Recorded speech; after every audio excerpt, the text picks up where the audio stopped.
Dunkerque est une putain de tétrabaffe dans la gueule.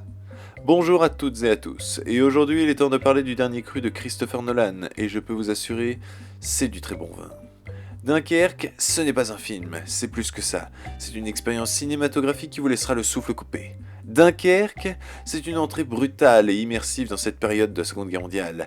Dunkerque, c'est 1h47 de stress permanent où tu vas tellement serrer les fesses que tu vas te choper des hémorroïdes. Dunkerque, c'est du sang et des larmes et bon, je pense que vous avez compris.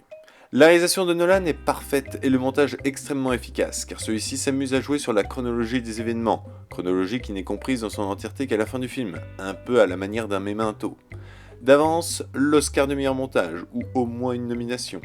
Les acteurs sont excellents dans leur rôle, Mark Rylance et Tom Hardy en tête, mais également Fionn Whitehead, clairement la révélation du film.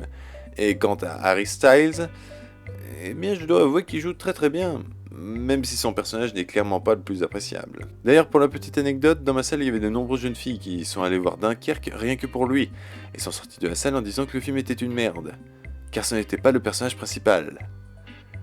C'est un peu dans ces moments que l'on perd espoir en l'humanité.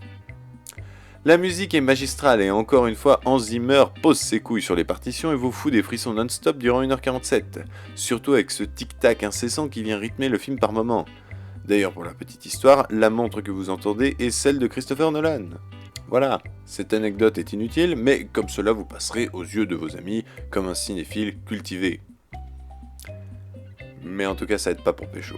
Je n'en dirai donc pas plus car trop vous en dire risquerait peut-être de vous gâcher certains passages de cette expérience, mais je vous en conjure, courez aller voir Dunkerque, c'est l'un des films de l'année et sans doute le film de guerre le plus immersif et marquant depuis... Il faut sauver le soldat Ryan.